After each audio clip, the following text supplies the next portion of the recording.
Olá pessoal, eu me chamo Andresa Alves, sou do Dicas e Costurices by Des Atelier. Trabalho na costura criativa há mais ou menos 5 anos e nesses 5 anos eu aprendi bastante coisa. Comecei do zero, não sabia nada, eu não sabia passar agulha na máquina, mas eu consegui aprender e acredito que vocês também consigam. A minha proposta hoje é mostrar para vocês tudo o que vocês precisam para iniciar na costura criativa, tá? A primeira coisa que eu digo para vocês que é estritamente necessário é a máquina de costura.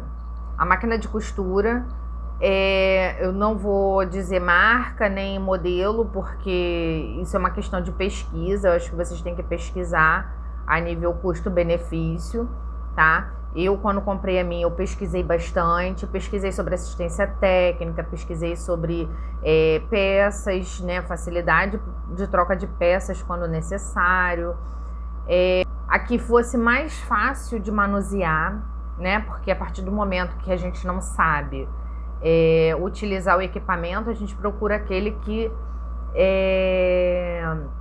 seja fácil o uso, né, e aí eu deixo para vocês pesquisarem, tira todas as suas dúvidas antes de comprar, porque é um investimento que não é barato, né? E infelizmente, às vezes a gente não sabe nem o que a gente quer, né? A gente quer aprender, mas a gente não sabe se a gente vai se adaptar àquele tipo de trabalho.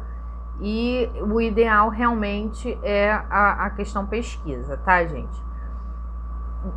Conselho que eu dou: vê com uma amiga, com a sua mãe, com a sua avó, com a sua tia. Às vezes elas têm uma máquina lá parada, pega ela para iniciar, né, pede emprestado e vai treinando primeiro antes de comprar o seu próprio equipamento, tá? Para vocês terem certeza do que vocês querem primeiro. Uma outra dica, caso vocês forem comprar uma máquina, nos grupos de desapego costuma ter bastante máquina, tá? E máquinas que às vezes estão em perfeito estado, ou máquinas que às vezes só precisam de um ajuste de ponto ou lubrificação. Então não é nada que seja uma manutenção muito cara, tá? Então, boa sorte aí para vocês na escolha da máquina.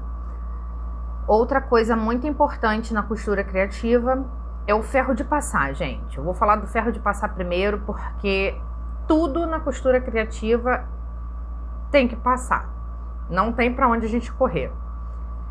Confesso que eu odeio passar roupa, nunca gostei. Mas é uma coisa que a gente utiliza muito na costura criativa. Não precisa ser ferro a vapor, um ferro normal que você tem em casa, tá? Tesouras. As tesouras são muito importantes, óbvio. A gente vai cortar tecido, vai cortar manta, vai cortar zíper, então a gente precisa de tesoura. Se você só tiver uma, ótimo, você vai usar essa uma que você tem.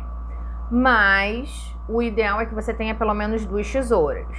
Uma tesoura para cortar tecido e uma tesoura para cortar os materiais mais resistentes, que é a manta, o zíper, até o papel mesmo do molde. Por quê?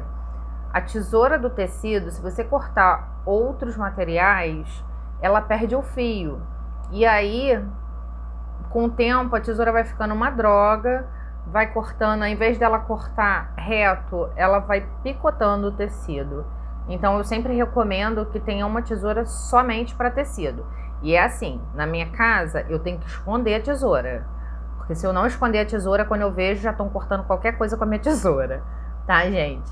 Outra coisa muito importante que não pode faltar na costura criativa: régua.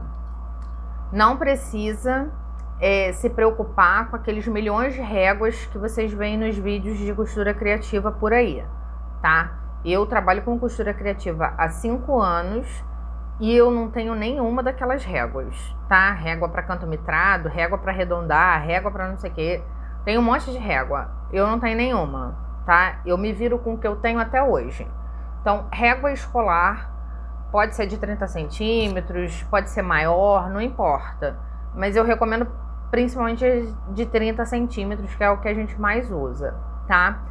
Caso a gente vai fazer, às vezes faz peças que são maiores, aí eu recomendo a fita métrica, porque fica mais fácil da gente marcar as medidas e depois vir com a régua fazendo o restante do risco, tá? Dos moldes. Uma outra coisa muito importante são os alfinetes. Eu recomendo, eu colei assim, gente, só para ficar fácil para vocês verem que alfinete é muito difícil para mostrar, né? Eu gosto muito desses alfinetes com a cabeça colorida, tá vendo? Aqui em cima, a cabeça colorida. Porque eles são grandes e me facilita enxergar eles na hora de fazer a retirada dos alfinetes, para não se furar. Porque quando a gente vai desvirar a peça, às vezes a gente esquece de tirar algum. E aí a gente fura a mão toda hora. Então eu recomendo realmente o maior, que fica mais visível.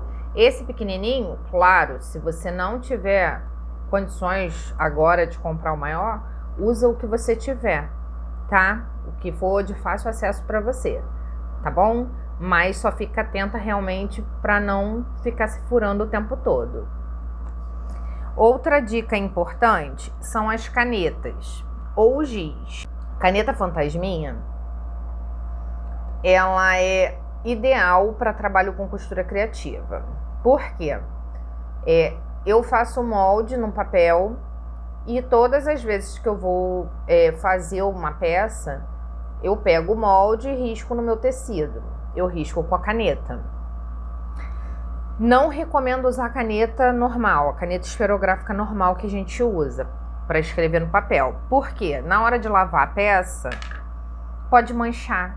Aquela tinta pode não sair e manchar o seu trabalho, né? Não é uma coisa legal.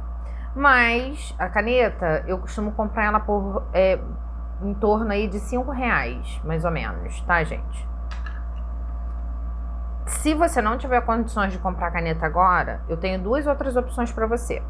O meu giz de alfaiate, tá? É que o meu já tá gasto, mas ele é meio triangular, geralmente.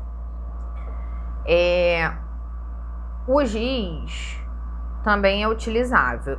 Eu não gosto de usar muito, eu uso em algumas situações, mas eu estraguei, logo no começo, quando eu comecei com a costura criativa, eu estraguei uma peça, porque eu não sabia técnicas para fazer quilting, né, que é aquela costura para ficar fofinho o trabalho, ficar bonito. Eu não sabia nenhuma técnica. Então o que eu fiz? Na minha curiosidade, eu marquei a peça, risquei todinha com giz e vim fazendo a costura trançada. Só que o tecido era azul clarinho e o meu giz era amarelo. Eu não consegui tirar. A peça ficou manchada eternamente, tá, gente? Não consegui tirar com ferro, não consegui tirar lavando, eu não consegui tirar de jeito nenhum. Eu perdi aquela peça, tá? Então, outra sugestão, ao invés do giz, você pode usar sabonete, tá? Aquele restinho de sabonete que fica, aqueles pedacinhos que a gente joga fora, aquele restinho de sabonete, ele funciona muito bem como giz, tá? E a boa notícia é que quando lava, a gente tem certeza que sai, né? Porque é sabonete. Uma outra coisa que se usa muito, se vê muito nos vídeos, não é imprescindível, tá, gente? Mas facilita bastante o trabalho. São os clipses, os grampinhos. Porém, eu quando comecei, eu não tinha os grampinhos, porque aqui perto de onde eu moro, eu não conseguia achar. Levei muito tempo para conseguir comprar, mas não se prenda. Você pode usar pregador de roupa.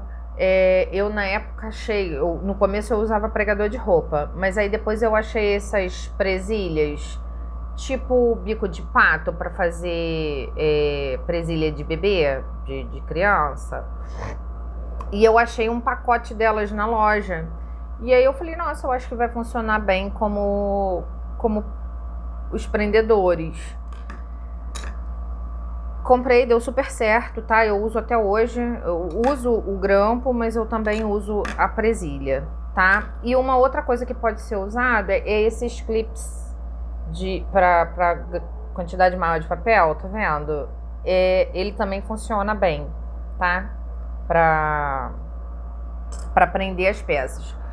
Isso aqui eu uso principalmente quando eu faço peças que eu trabalho com plástico translúcido, plástico cristal, material sintético, porque não dá para furar com um alfinete, porque vai ficar com a marca lá, vai ficar com os furinhos do alfinete. Então é recomendado usar o clips, ou pregador, ou o que você tiver, o que fique mais fácil para você. Outra coisa que eu considero bastante importante a gente ter, de começo, principalmente, que é quando a gente quebra mais agulhas, porque a gente não está acostumado, é ter um estoquezinho de agulha. Qual é a agulha que você usa, Andresa? Eu costumo usar 18, porque na costura criativa, normalmente a gente costura, em média, aí 2 camadas de manta e 4 camadas de tecido, quase sempre, né? E aí, a espessura fica muito alta. E se eu botar uma agulha muito fina, essa agulha não vai aguentar, ela vai quebrar, tá? Então, eu recomendo a agulha 18, tá? Que é a agulha até que é para costurar jeans, material mais pesado. Outra coisa bastante importante, bobina. Eu sempre compro bastante bobina. Elas ressecam, elas quebram, então eu procuro sempre comprar.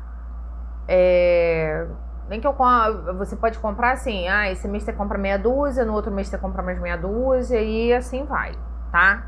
Você não precisa comprar de cara um montão de bobina.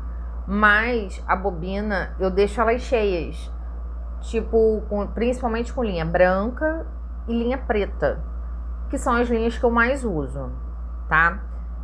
Eu deixo assim umas 3, 4 cheia, para não ter que ficar parando o trabalho toda hora para encher carretilha. Linha de poliéster, não importa qual é a marca. Eu recomendo Cone. Por que o Cone? O Cone, o custo-benefício é muito melhor, porque você paga aí em média 4 e pouco, 5 reais num Cone, e você usa ele por muito tempo, né? Você não corre o risco de parar um trabalho porque você não tem mais linha. O Retroz é 2 e pouco, mas a linha acaba muito rápido, né? E aí tem um macetinho que depois eu ensino para vocês. Tem vários macetes, na verdade, para colocar o cone na máquina. Então é isso. Passei para vocês tudo que é importante.